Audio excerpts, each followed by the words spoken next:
Hello friends, स्वागत है आपका एनआर मैथ क्लासेस में। आज की जो हमारी क्लास है वो है RPSC second grade mathematics previous year question paper 2018 का जो हम सॉल्यूशन कर रहे हैं उसका है पार्ट नंबर 8। अब तक हम 7 पार्ट कर चुके हैं जिसमें लगभग हमने 132 क्वेश्चन सोल्व कर लिए हैं। फुल सॉल्यूशन मैंने आपको बताया है। आज का जो हमारा क्वेश्चन है वो है 133 नंबर। जो भी candidate RPSC second grade mathematics की एग्ज़ाम देने जा रहे हैं उनके लिए ये क्लासें बहुत ही इम्पोर्टेंट है। इससे आपको पता चलेगा कि आरपीएससी सेकंड ग्रेड में किस टाइप का पेपर पूछा जाता है, पूछा गया है, किस टॉपिक से ज़्यादा क्वेश्चन है, किस टॉपिक से कम क्वेश्चन है और इसे कम से कम टाइम में कैसे सोल्व कर सकते हैं। तो क्लास को शुरू से लेकर लास्ट तक ज़रूर देखिएगा। इस पेपर की ये आज की लास्ट क्लास होगी। इस क्लास के बाद हम 2 paper previous year paper solve कर चुके होंगे। 133 नंबर का क्वेश्चन है, समतल अक्ष स्क्वायर वाई प्लस 2z अक्ष इक्वल 4 के लंबवत बिंदु 2 - 2 3 पर इकाई सदिश होगा। यहाँ पे हमें क्या निकालना है? इकाई सदिश निकालना है। तो सबसे पहले हमें पता है कि इकाई लंबवत सदिश क्या होता है? लंबवत सदिश किसे डिनोट करते हैं? एन कैप से। क्या होता है? Del phi upon mod of del phi, ये होता है। अब हमें देखो यहाँ पे सबसे पहले डेल का मान पता होना चाहिए कि डेल का मान क्या होता है। डेल का मान होता है del upon del X I cap plus del upon del Y J cap plus del upon del Z K cap, ये होता है। अब हमारे पास देखो फाई का मान है, फाई का मान पहले से दे रखा है। फाई का मान कितना दे रखा है? X square Y plus 2z x minus 4, ये दे रखा है। अब देखो यहाँ पे सबसे पहले हम इसको और इसको दोनों को गुणा करेंगे। तो सबसे पहले इसका एक्स के सापेक्ष अवकलन करेंगे, फिर वाई के सापेक्ष, फिर जेड के सापेक्ष और इनटू में क्या लगाएंगे? के। तो सबसे पहले देखो डेल फाई का करेंगे तो यह आ जाएगा del upon del X I cap plus del upon del Y J cap plus del upon del Z K cap into में क्या आएगा? X square Y plus 2z x minus का 4। अब देखो यहाँ पे एक्स के सापेक्ष करेंगे। सबसे पहले एक्स के सापेक्ष करेंगे इसका पूरे का, तो ये हो जाएगा डेल फाई का मान देखो कितना हो जाएगा। एक्स के सापेक्ष करेंगे तो ये हो जाएगा 2x वाई प्लस इसका कितना हो जाएगा? 2z आई केफ। दूसरा हो जाएगा प्लस वाई के सापेक्ष करेंगे तो एक्स स्क्वायर जे केफ प्लस जेड के सापेक्ष करेंगे तो जेड का एक ही पद है तो क्या हो जाएगा? 2x के केफ। अब देखो ये किस बिंदु पर लंबवत है, तो बिंदु हमारा क्या हो जाएगा? यहाँ पे बिंदु 2 - 2 3 से।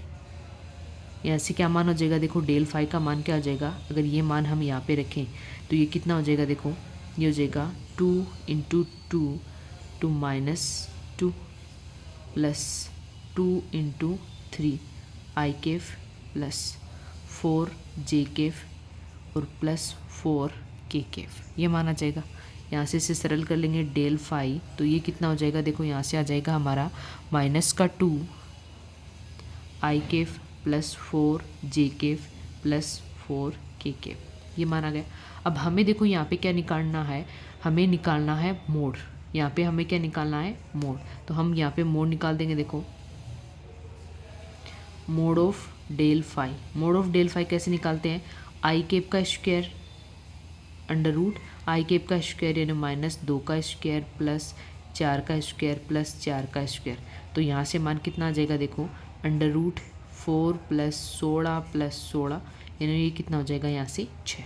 तो यहाँ से एन केप निकाल सकते हैं। एन केप का मान कितना हो जाएगा? देखो यहाँ से सबसे पहले डेल फाई कितना है? -2 आई केफ प्लस का 4 जे केफ प्लस 4 के केफ अपॉन में कितना हो जाएगा? 6। ऊपर से देखो 2 हम कॉमन ले सकते हैं तो एन केप का मान कितना हो जाएगा? 2 यहाँ से हो जाएगा -आई केफ प्लस 2 जे केफ प्लस 2 के केफ अपॉन में कितना हो जाएगा? 6। ये कैंसिल हो जाएगा 3, तो एन केप का मान यहाँ से कितना आ जाएगा 1/3 माइनस आई केप प्लस 2j केप और प्लस 2k केप, यानी यहाँ पे ऑप्शन नंबर फर्स्ट हमारा क्या हो जाएगा, करेक्ट हो जाएगा। नेक्स्ट क्वेश्चन दे रखा है देखो 134 नंबर, सरल रेखा का समीकरण जो रेखाओं x माइनस 2y इक्वल 1 तथा x प्लस 3y इक्वल 2 के प्रतिच्छेद से गुजरती है तथा रेखा 3x प्लस 2y इक्वल 0 के समांतर है का समीकरण क्या होगा। हमें इसके समांतर जो रेखा है उसका समीकरण निकालना है। तो सबसे पहले देखो यहाँ पे हम देखें तो x माइनस 2y इक्वल 1 और तथा x प्लस 3y इक्वल 2 का प्रतिच्छेद बिंदु कैसे निकालते हैं, प्रतिच्छेद बिंदु कैसे निकालेंगे, देखो प्रतिच्छेद बिंदु निकालते हैं x माइनस 2y इक्वल 1, दोनों को जोड़ देंगे या दोनों को घटा देंगे, प्लस 3y इक्वल 2। तो यहाँ से माइनस माइनस माइनस ये कैंसिल हो जाएगा, यहाँ से मान कितना आएगा माइनस का 5y इक्वल ये हो जाएगा यहाँ से माइनस का 1, माइनस से माइनस यानी y का मान कितना आ रहा है 1/5। अब y का मान 1/5 है तो ये हो जाए जैसे इक्वेशन फर्स्ट, ये इक्वेशन सेकंड, इक्वेशन फर्स्ट से तो यहाँ से कितना आ जाएगा x हो जाएगा 1 प्लस 2 टू 1/5, ये कितना हो जाएगा यहाँ से x का मान कितना हो जाएगा यहाँ से 7/5। ये आ गया हमारा प्रतिच्छेद बिंदु। प्रतिच्छेद बिंदु क्या आ गया, प्रतिच्छेद बिंदु क्या आ गया 7/5 और 1/5 है। अब देखो यहाँ पे समांतर रेखा दे रखी है हमें, समांतर रेखा, इसके समांतर रेखा निकालनी है हमें 3x प्लस 2y इक्वल 0 के समांतर रेखा, समांतर रेखा क्या हो जाएगी 3x plus 2y equal C2। प्रतिच्छेद बिंदु से क्या करती है, ये गुजरती है, प्रतिच्छेद बिंदु से गुजरती है, अतः ये इसको सेटिस्फाइड करेगा तो ये हो जाएगा 3, x के स्थान पे कितना रखेंगे 7/5 प्लस 2, y के स्थान पे रखेंगे 1/5 C2। यहाँ से C2 का मान कितना आ जाएगा, देखो C2 का मान आ जाएगा 23/5, ये हो गया C2 का मान। अतः सरल रेखा का समीकरण क्या हो जाएगा, सरल रेखा का समीकरण क्या हो जाएगा, यहाँ से हो जाएगा ये 3x प्लस 2y इक्वल कितना हो जाएगा 23/5, इक्वल तो है नहीं इसलिए इसको इधर ले आएंगे 3x plus 2y minus 23/5 equal 0, यानी ऑप्शन नंबर यहाँ पे हमारा थर्ड क्या हो जाएगा, करेक्ट हो जाएगा। नेक्स्ट क्वेश्चन दे रखा है देखो, माना फंक्शन दे रखा है यहाँ पे y इक्वल f(x) कोई फलन है जिसके लिए f(1) equal 14, f(2) equal 12, f(5) equal 6 और f(8) इक्वल 21 है, तो फलन f(7) का मान होगा। सबसे पहले मान लेते हैं, माना फलन f(x) मान लिया हमने, क्या दे रखा है कोई फलन जैसे ax प्लस b मान लिया, ठीक है। अब देखो यहाँ पे हम मान निकालें सबसे पहले f(1) का, तो f(1) का मान निकालें तो यहाँ पे कितना आ जाएगा, ये x के स्थान पर 1 रखेंगे यानी a प्लस बी कितना दे रखा है हमें 14, ये तो हो गई इक्वेशन हमारी फर्स्ट, ठीक है। ऐसे ही f(2) निकालें तो 2 निकालेंगे तो 2a प्लस बी इक्वल कितना दे रखा है, देखो यहाँ से 12, तो ये हो गई इक्वेशन 2। अगर हम इन दोनों इक्वेशन को क्या करें, ऐड करें, इन दोनों इक्वेशन को क्या करें, ऐड करें, जैसे ये माइनस ये माइनस ये माइनस तो ये कैंसिल हो जाएगा, यहाँ से मान कितना आएगा, देखो माइनस का a इक्वल कितना आ जाएगा यहाँ से 2, यानी a का मान कितना आ गया माइनस का 2। इक्वेशन 1 से b का मान कितना आ जाएगा, यहाँ से 14 प्लस का 2 यानी कितना आ जाएगा यहाँ से 16।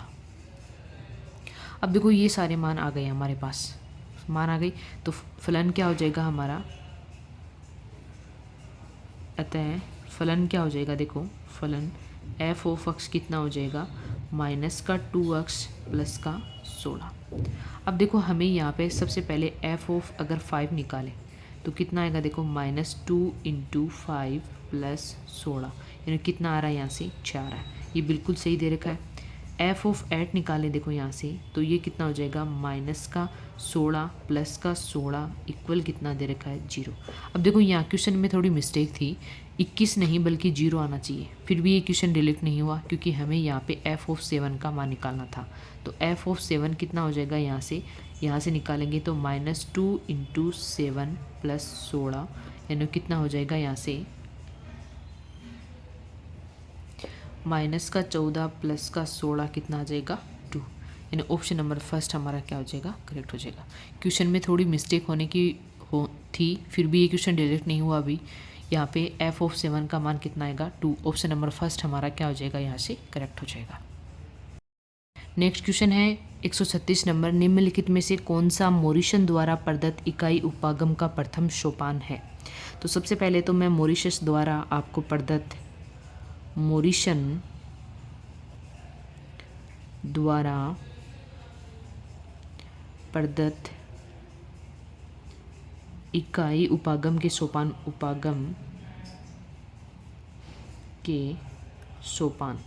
सोपान कौन कौन से होते हैं। देखो फर्स्ट होता है अन्वेषण,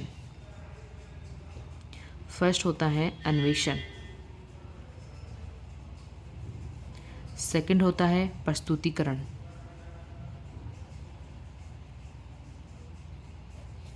थर्ड होता है आत्मसातीकरण,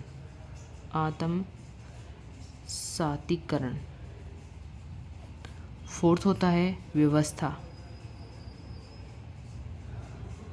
और फिफ्थ होता है अनुवाचन। ये क्या होते हैं, मॉरिशन द्वारा प्रदत्त इकाई उपागम के सोपान है। इसमें पूछा है इकाई उपागम का प्रथम सोपान कौन सा है। तो प्रथम सोपान देखो आप बता सकते हो कौन सा है, अन्वेषण। ऑप्शन नंबर फोर्थ हमारा यहाँ पे क्या हो जाएगा, करेक्ट हो जाएगा। नेक्स्ट क्वेश्चन है 137 नंबर, यदि समीकरण 2x² plus 3x plus lambda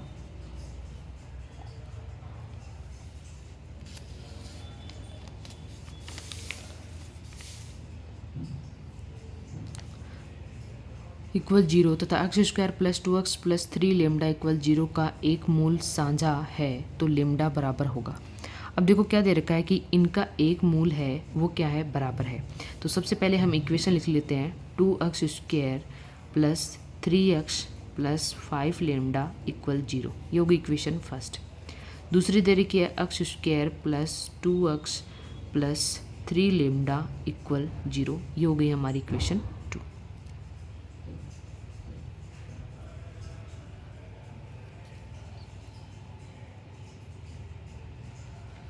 अब देखो अगर हम इस इक्वेशन को घटाएं, ये होगी यानी इक्वेशन 1 माइनस इक्वेशन 2, और इसे 2 से क्या करें, मल्टीप्लाई करें से, तो क्या हो जाएगा, देखो यहाँ से 2x² plus 3x plus 5 lambda minus 2x² minus 4x minus 6 lambda equal कितना हो जाएगा 0। 2x² से 2x² कट जाएगा, 3x से माइनस 4x करेंगे तो ये कितना आएगा, यहाँ पे माइनस का अक्ष आएगा। 5 लेमडा से 6 लेमडा यानी माइनस का लेमडा इक्वल कितना हो जाएगा 0। तो यहाँ से अक्ष का मान कितना आ जाएगा, माइनस का लेमडा। अब देखो ये मान है वो किसी भी इक्वेशन को क्या करेगा, सेटिस्फाइड करेगा। यानी अक्ष इक्वल लेमडा रखें तो इक्वेशन 2 में अगर हम अक्ष इक्वल माइनस लेमडा रखें तो ये हो जाएगा लेमडा स्क्वायर माइनस 2 लेमडा, और यहाँ पे कितना हो जाएगा, ये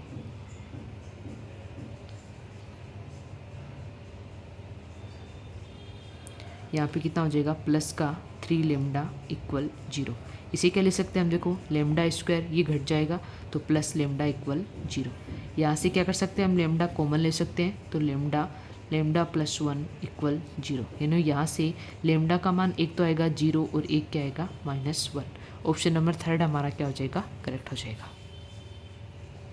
नेक्स्ट क्वेश्चन दे रखा है देखो 138 नंबर, एक समतल का समीकरण जो बिंदु 2, 3, 4 से गुजरता है तथा समतल 5x minus 6y plus 7z equal 3 के समांतर होगा। अब देखो यहाँ पे हमें निकालना है, समांतर निकालना है। तो सबसे पहले तो देखो समतल दे रखा है 5x minus 6y plus 7z, इसको इधर ले आएंगे तो -3 इक्वल 0 के समांतर समतल का समीकरण कैसे निकालते हैं, देखो समेत 5x minus 6y plus 7z plus lambda equal 0। समतल बिंदु, ये जो समतल है वो किससे गुजरता है, बिंदु 2, 3, 4 से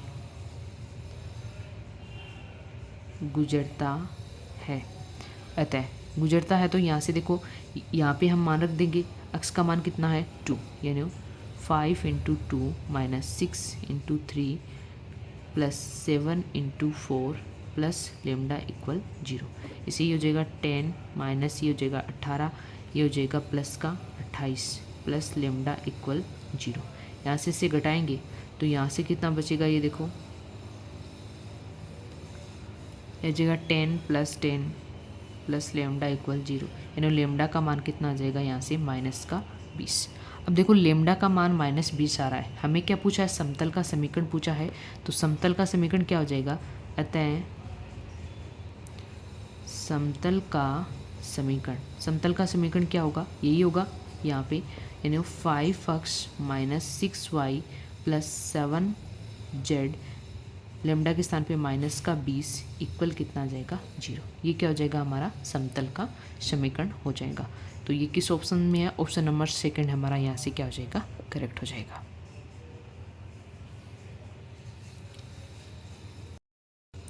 नेक्स्ट क्वेश्चन है 139 नंबर, निम्नलिखित कथनों में से कौन सा गणित की प्रकृति से संबंधित नहीं है बताना भाई। गणित की अपनी भाषा होती है जिसके माध्यम से पद, प्रत्यय, चिन्ह, सूत्र आदि विकसित होते हैं। ये तो इसका से संबंधित इस गणित की प्रकृति होती है, ये तो बिल्कुल सही है। गणित में सामान्य अनुमान का क्षेत्र सीमित है। अब देखो यहाँ पे सामान्य अनुमान का क्षेत्र सीमित नहीं बल्कि असीमित है, इस वजह से ये ऑप्शन क्या हो जाएगा, गलत। नेक्स्ट है गणित सार्वभौमिक विषय, ये भी बिल्कुल सही है। गणित के माध्यम से जो निष्कर्ष निकाले जाते हैं उनके आधार पर पूर्वानुमान संभव है, यानी पूर्वानुमान लगाना क्या है, संभव।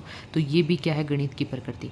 तो first option, third option, fourth option गणित की प्रकृति से संबंधित है, बल्कि सेकंड ऑप्शन गणित के सामान्य अनुमान का क्षेत्र सीमित नहीं असीमित है। तो ये ऑप्शन हमारा क्या हो जाएगा, करेक्ट। ऑप्शन नंबर 2 हमारा क्या है, यहाँ पे करेक्ट है, क्योंकि हमें यहाँ पे गणित की प्रकृति से संबंधित नहीं है पूछा है। नेक्स्ट क्वेश्चन है देखो 7 संख्याओं का माध्य। देखो संख्याएं कितनी दे रखी है, संख्याएं जैसे n दे दिया, माध्य हो गया जैसे x बार, और इन्हें मल्टीप्लाई करते हैं n x बार, ये हो जाएगी। तो यहाँ पे 7 संख्याएं, कितनी संख्याएं दे रखी है, 7। माध्य कितना दे रखा है, 8। तो यहाँ पे इनका योग कितना हो जाएगा, 7 × 8 कितना होता है, 56। कितना हो जाएगा, 56। अब देखो क्या कह रहा है, एक नई संख्या 16 इसमें और जोड़ी जाती है। तो संख्या देखो ये है, इसमें एक संख्या और जोड़ी जा रही है ना 16। तो यहाँ से संख्या कितनी हो जाएगी, ये हो जाएगी 72, यानी संख्याओं का योग कितना हो जाएगा, यहाँ पे 72 हो जाएगा। क्या कह रहा है, अब 8 संख्याओं का माध्य। अब देखो इसमें एक जोड़ी जा रही है, यानी +1 करेंगे तो ये हो जाएगा 8। हमें क्या निकालना है, x बार। तो माध्य कैसे निकालते हैं, देखो जो संख्याओं का योग है उसमें क्या करेंगे, जितनी संख्याएं हैं उसका क्या करेंगे, भाग दे देंगे, तो मान आ जाएगा हमारा उसका माध्य। यानी 72 में हम 8 का भाग दे देंगे तो माध्य कितना आएगा, 9। ऑप्शन नंबर 2 हमारा यहाँ से क्या हो जाएगा, करेक्ट हो जाएगा।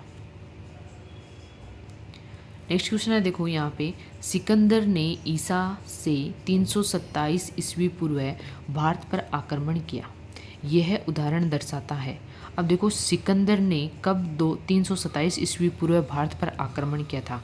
अब देखो 327 है, ये गणित से संबंधित है, पूर्व भारत पर आक्रमण किया था। अब देखो हमें पता है कि ये जो राजा महाराजा हैं कब आक्रमण किया, कब जीता, कब, ये सब हम किस में पढ़ते हैं, इतिहास में पढ़ते हैं।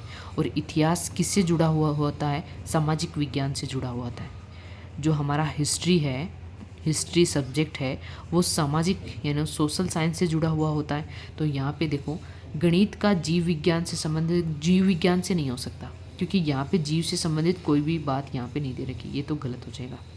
गणित का सामाजिक विज्ञान के साथ सहसंबंध, ये बिल्कुल देखो सिकंदर ने कब युद्ध किया, कौन से राजा ने कब युद्ध किया, कैसे किया, जीता, आक्रमण, ये सारे हम किस में पढ़ते हैं, हिस्ट्री में पढ़ते हैं। तो ये गणित का सामाजिक विज्ञान के साथ सहसंबंध दर्शा रहा है। ये ऑप्शन क्या हो जाएगा हमारा, करेक्ट हो जाएगा। गणित में भिन्न भिन्न अंगों का पारस्परिक संबंध, देखो यहाँ पे गणित के कोई भी भिन्न भिन्न अंग नहीं दिखा रखे, बल्कि अंक गणित यहाँ पे एक ही क्या दे रखी है, सन दे रखी है 327, तो ये भी नहीं होगा। गणित का किसी बुनियादी शिल्प के साथ सहसंबंध, ये नहीं है, शिल्प से भी नहीं होगा। तो यहाँ पे हमारा ऑप्शन नंबर सेकंड क्या हो जाएगा, करेक्ट हो जाएगा। ये जो कथन हमें दे रखा है इससे पता चलता है कि गणित सामाजिक विज्ञान से किस प्रकार से जुड़ी हुई है। ऑप्शन नंबर सेकंड हमारा क्या हो जाएगा, करेक्ट हो जाएगा। नेक्स्ट क्वेश्चन है 142 नंबर, यदि किसी समांतर श्रेणी का nवा पद 2n-1 हो तो इसके प्रथम n पदों का योग क्या होगा। अब देखो हमें यहाँ पे निकालना है प्रथम n पदों का योग। जैसे हमने मान लिया समीशन n, ये हो गया कहाँ से लेकर कहाँ तक, n टेंस टू 1 से लेकर n तक, ठीक है। अब हमें देखो n पदों का योग कितना दे रखा है, तो n पदों का योग कैसे लिखते हैं हम, tn, इसका मान कितना दे रखा है, देखो सिग्मा 2n-1, ठीक है। अब यहाँ पे ये दे रखा है, अब देखो यहाँ पे n का मान 1 से लेकर कहाँ तक है, n तक है, 1 से लेकर कहाँ तक है, n तक है, यानी अनंत तक है। तो यहाँ पे n तक दे रखा है n पदों का योग, 1 से लेकर n पदों तक, n का मान हमारे पास फिक्स है नहीं यहाँ पे। इसे देखो हम क्या लिख सकते हैं, सिग्मा tn, tn क्या आता है, n पदों का योग, इसे क्या लिख सकते हैं, 2 सिग्मा n माइनस सिग्मा 1। यहाँ पे हमें पता है कि n पदों का योग का फॉर्मूला क्या होता है, 2, क्या होता है मान, n+1 बट्टे क्या होता है, 2, इसका मान क्या होगा, 1 होगा। 2 से 2 क्या हो जाएगा, कैंसिल, तो यहाँ से मान आएगा n² + n-1।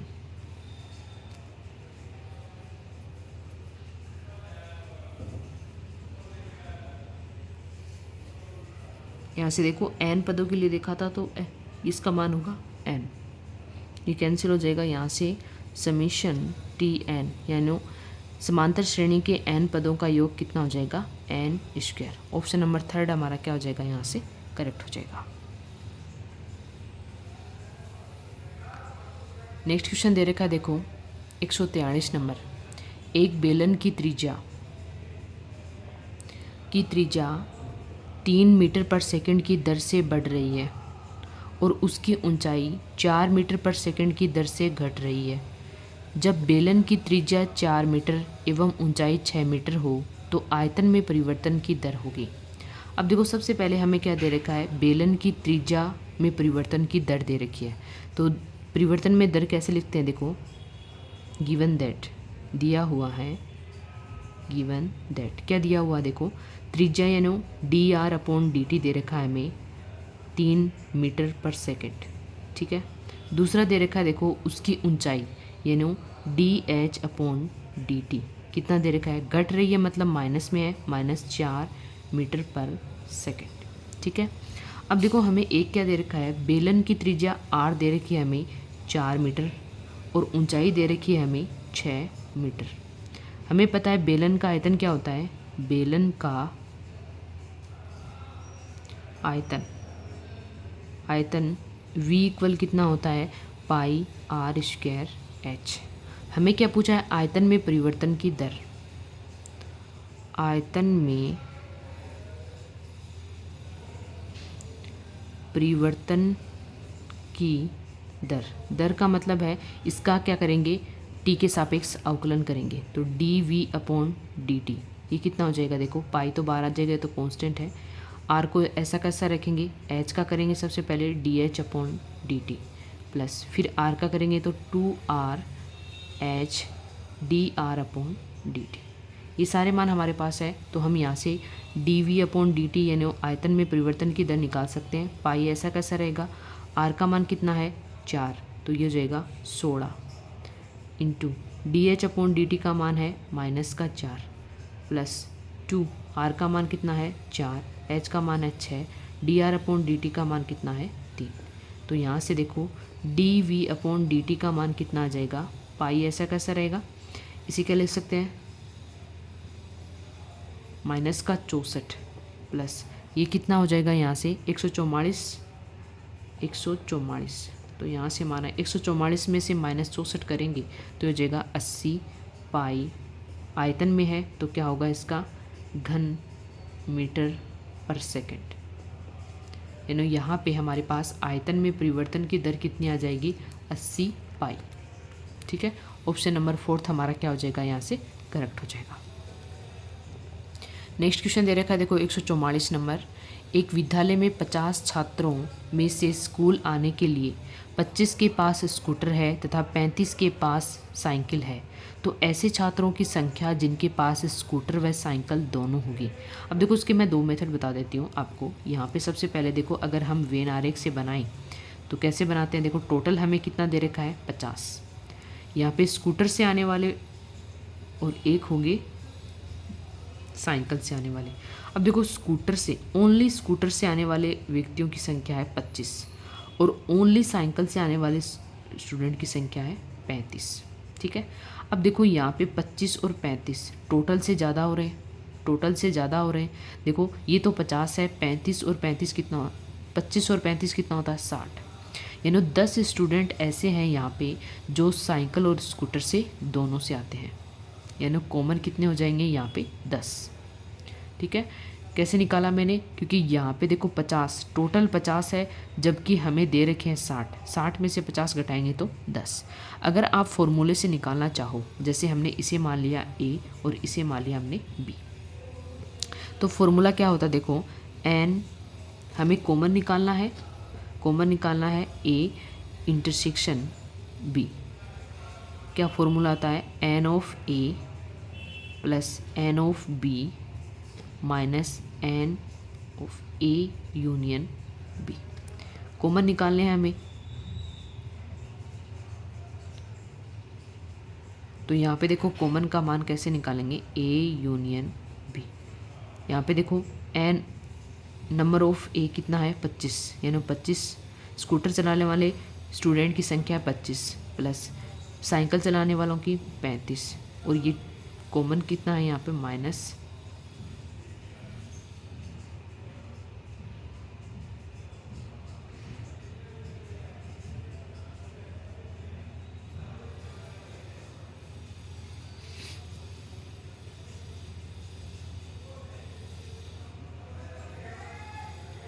ये कितना हो जाएगा 50, तो यहाँ से माना जाएगा 60 माइनस 50 यानी कितना आ जाएगा 10, यानी 10 स्टूडेंट ऐसे हैं जो साइकिल और स्कूटर दोनों का उपयोग करते हैं। ऑप्शन नंबर 3 हमारा क्या हो जाएगा, यहाँ से करेक्ट हो जाएगा। यही हमें क्वेश्चन में पूछा था।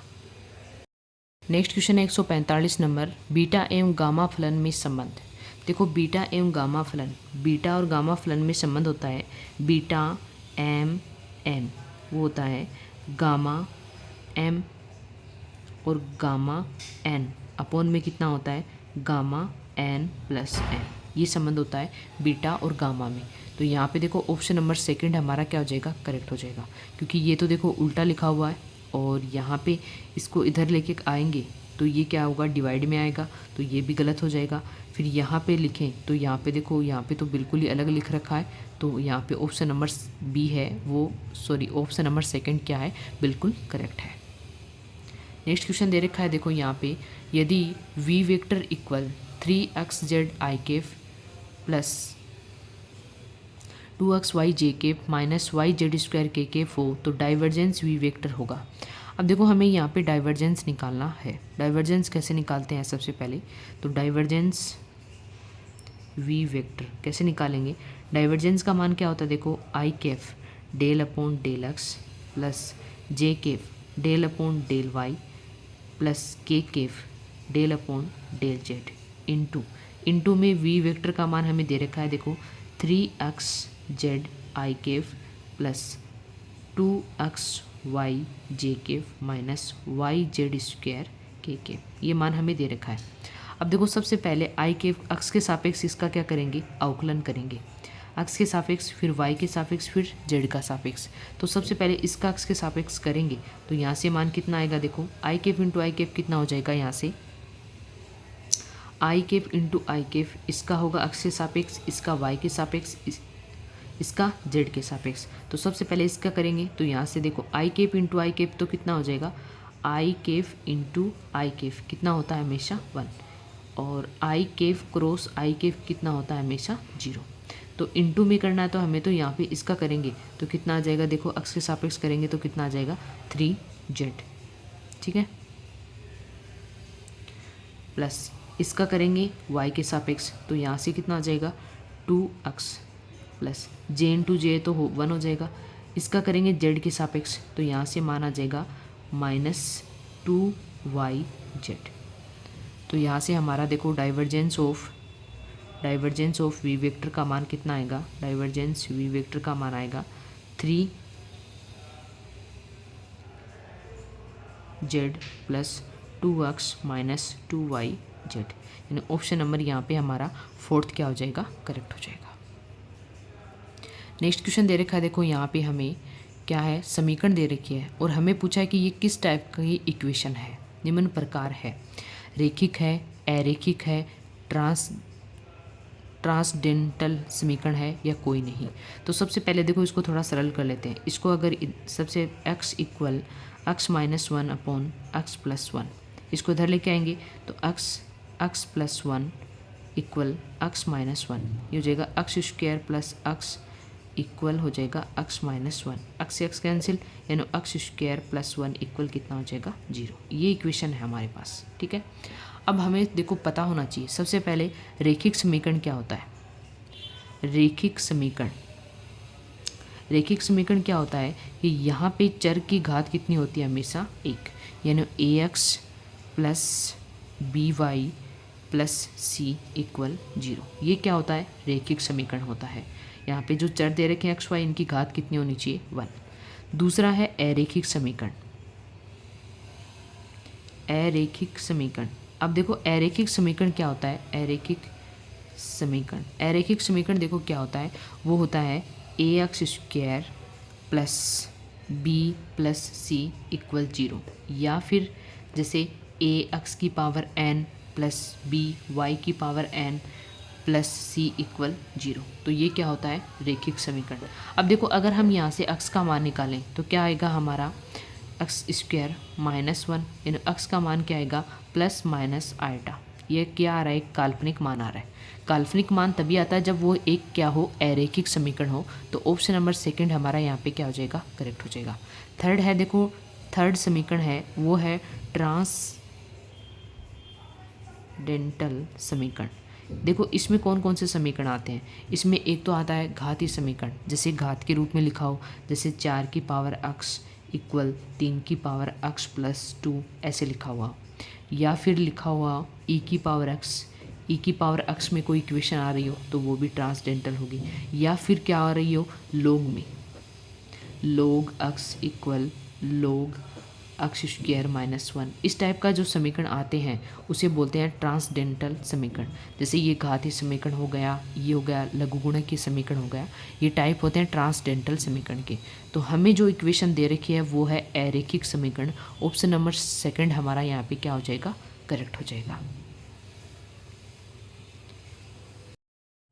नेक्स्ट क्वेश्चन है 148 नंबर। यदि O मूल बिंदु है तथा OP इक्वल 3 है, जिसके दिशानुपात -1 2 -2 हैं, तो P के निर्देशांक होंगे। जैसे मान लीजिए ये एक समतल हो गया हमारा, ये मूल बिंदु हो गया, ये P हो गया, ये मूल बिंदु और P। मूल बिंदु के निर्देशांक 0 0 0, इसके निर्देशांक हमने मान लिया x y और z है। तो देखो सबसे पहले माना P x y z है, अतः मूल बिंदु ओ के सापेक्ष से दिशानुपात क्या होता है? देखो सबसे पहले x माइनस 0 कितना दे रखा है यहाँ पे, x माइनस 0 कितना दे रखा है, कितना दे रखा है -1, यानी x का मान आएगा -1। ऐसे ही दूसरा हो जाएगा y माइनस 0 2, यानी यहाँ से y का मान कितना आ जाएगा 2। ऐसे ही z माइनस 0 इक्वल -2, तो z का मान कितना आ जाएगा हमारा -2। अतः p के निर्देशांक क्या हो जाएंगे हमारे, p के निर्देशांक हो जाएंगे, ये यहाँ पे रखेंगे -1 2 -2, या फिर क्या मान सकते हैं हम, यानी माइनस का k 2k और कितना मान सकते हैं -2k। k यहाँ पे क्या है, एक ही अचर है। अब देखो ये निर्देशांक हमारे पास आ गए p के, ठीक है। ओ के निर्देशांक हमारे पास पहले से ही है। इनके बीच की दूरी देखो OP दे रखी है हमें 3 दे रखी है। तो सबसे पहले मोड ऑफ p कैसे निकालेंगे हम, वो निकालते हैं। कैसे निकालेंगे, दो बिंदु के बीच की दूरी, तो ये हो जाएगा माइनस का k माइनस 0 का whole square plus 2k minus 0 का whole square plus -2k minus 0 का होल स्क्वायर। ये कितना दे रखा है हमें 3।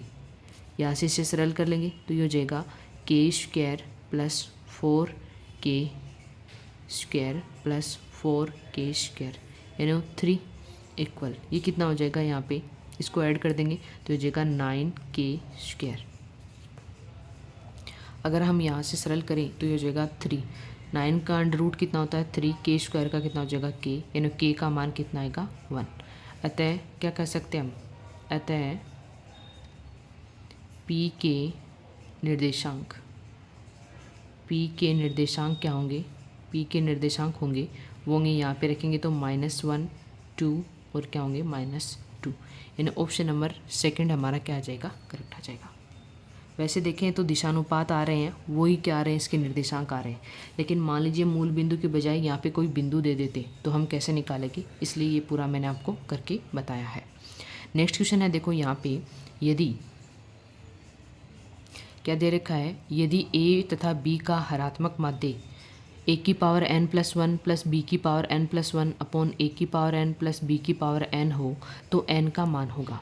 अब देखो हमें पता है कि a b और हरात्मक माध्य कैसे होता है, यहाँ पे a हरात्मक माध्य an प्लस 1, हरात्मक माध्य plus bn plus 1 upon a की पावर n प्लस b की पावर n, और b किस में है, हरात्मक श्रेणी में।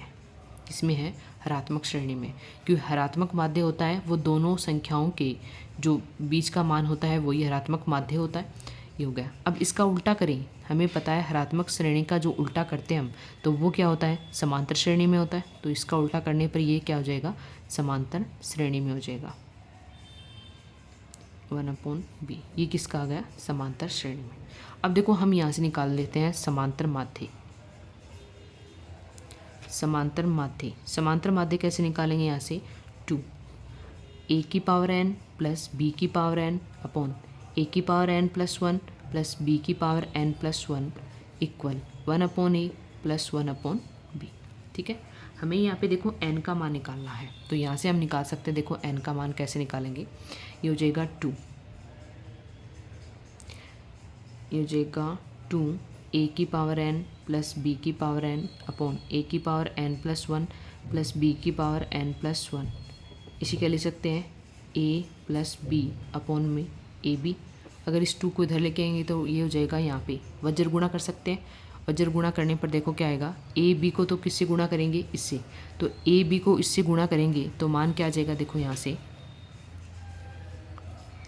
से 2 तो साथ में मल्टीप्लाई होगा, 2 ए की पावर n और a, यानी a की पावर n प्लस 1 इंटू में b प्लस 2 a b की पावर n प्लस 1। इसको इधर ले जाके गुणा करेंगे तो a की power n plus 2 plus b a की power n plus 1 plus a b n plus 1 plus b n plus 2। इस प्रकार से क्या कर लेंगे, इन्हें वज्र गुणा कर लेंगे तो ये मान आ जाएगा। अब देखो यहाँ पे क्या करेंगे, हम इसे इधर ले आते हैं, a की पावर n प्लस 1 को ये जो दो मान है बीच की, इनको इधर ले आते हैं ना, 2 a की पावर n प्लस 1 इंटू में b, 2 a की पावर a b की पावर n प्लस 1, इसको इधर ले आएंगे माइनस b a की power n plus 1 minus a b n plus 1 equal कितना हो जाएगा a, इसे वापस लिख सकते हैं a प्लस 1 और b की पावर n प्लस 1, इसे लिख सकते हैं, इसे और इसे इस टाइप से लिख दिया। अब देखो ये दोनों सेम है तो इसमें से घटा सकते हैं, घटाने पर क्या हो जाएगा, देखो b a की पावर n प्लस 1 ये सेम है तो इसे घटाएंगे, 2 में से एक घटेगा तो एक बचेगा, यानी a की पावर n प्लस 1 2 में b प्लस a b की पावर n प्लस 1 इक्वल, यहाँ पे देखो a की power n plus 1 plus b a की पावर n प्लस 1। ठीक है, अब इसको इधर ले आते हैं, देखो a की power n plus 1 b plus a की power b n plus 1 minus a की power n plus 1 minus b a की पावर n प्लस 1 इक्वल कितना हो जाएगा 0। यहाँ से देखो इसमें से और इसमें से a की पावर n प्लस 1 कॉमन ले सकते हैं प्लस 1, तो यहाँ से b माइनस a, यहाँ से कॉमन लेंगे हम, देखो यहाँ से क्या ले सकते हैं b की पावर, ये मैंने गलत लिख दिया क्या, ये b था यहाँ से इसमें से क्या ले सकते हैं b की पावर n कॉमन ले सकते हैं, अगर हम माइनस में ले माइनस b की पावर n प्लस 1 तो ये हो जाएगा यहाँ से b माइनस a इक्वल कितना हो जाएगा 0। इसे भी सरल कर सकते हैं, देखो सरल करेंगे तो यहाँ से क्या मान आएगा a की power n plus 1 b minus a equal b की power n plus 1 b minus a, ये कैंसिल हो जाएगा, यहाँ इसको इधर लेके आएंगे तो ये हो जाएगा, देखो a की पावर n प्लस 1 बट्टा b की पावर n प्लस 1 इक्वल कितना हो जाएगा 1, ये मान आ रहा है। अब देखो हम 1 को क्या ले सकते हैं, इसी क्या लिख सकते हैं, देखो a b की पावर n प्लस 1 लिख सकते हैं इक्वल, अगर हम इसे लिखें a बट्टा b की पावर क्या लिखें 0 लिखें तो मान 1 ही आएगा। यहाँ पे आधार सेम है तो घाते भी क्या हो जाएगी इक्वल, यानी n प्लस 1 का मान कितना आएगा 0, यानी यहाँ से हमारे पास n का मान कितना आ जाएगा -1। यही हमें क्वेश्चन में पूछा था, n का मान कितना आएगा -1। ऑप्शन नंबर यहाँ पे सेकंड हमारा क्या हो जाएगा करेक्ट हो जाएगा, ऑप्शन नंबर सेकंड हमारा यहाँ से क्या हो जाएगा करेक्ट हो जाएगा। क्वेश्चन है हमारा 150 नंबर, यदि बिंदु -2 -5 2 -2 तथा 8a एक सरल रेखा में है तो a का मान होगा। अब देखो एक सरल रेखा में है, 3 बिंदु अगर एक सरल रेखा में है तो त्रिभुज का जो मान होगा, यानी डेल का जो मान होता है del 1/2 x1 y1 1 x2 y2 1 और x3 y3 1। यदि 3 बिंदु एक सरल रेखा में है तो डेल का मान क्या होगा 0। अब यहाँ से देखो x1 y1 का मान कितना आ रहा है -2 और -5, x2 और y2 का मान कितना दे रखा है -2 और -2, x3 और y3 का मान कितना दे रखा है 8 और a, तो यहाँ से डेल का मान कितना हो जाएगा, देखो 1/2, यहाँ पे मान रखेंगे -2 -5 1, 2 -2 और 1 यहाँ से रखेंगे तो 8a और ये कितना हो जाएगा 1, इसका मान किसके इक्वल आएगा 0 के। ठीक है, तीनों बिंदु एक सरल रेखा में होंगे तो इस डेल का मान कितना होता है 0, तो यहाँ पे इस सारणी का मान भी कितना हो जाएगा 0। इस 2 को उधर लेके जाएंगे तो ये तो 0 हो जाएगा। इस सारणी को हम सरल कर सकते हैं, देखो कहीं से भी सरल करो आप,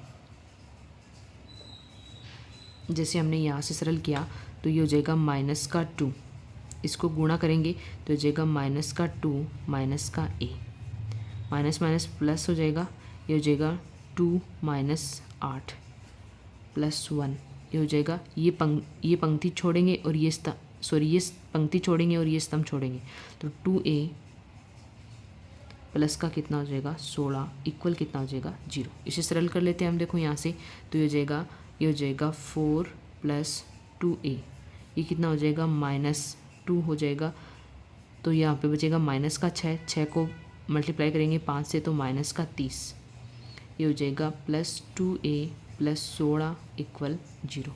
यहाँ से इसे सरल करेंगे, ये हो जाएगा 4a 20 में माइनस का 10 इक्वल कितना हो जाएगा 0। a का मान ही देखो हमें क्वेश्चन में पूछा था, तो a इक्वल कितना हो जाएगा 10/4, यानी क्या लिख सकते हैं 5/2। तो यहाँ से हमारा a का मान कितना आ गया 5/2। a का मान ही हमें क्वेश्चन में निकालना था कितना, ऑप्शन नंबर सेकंड हमारा क्या हो जाएगा यहाँ से करेक्ट हो जाएगा।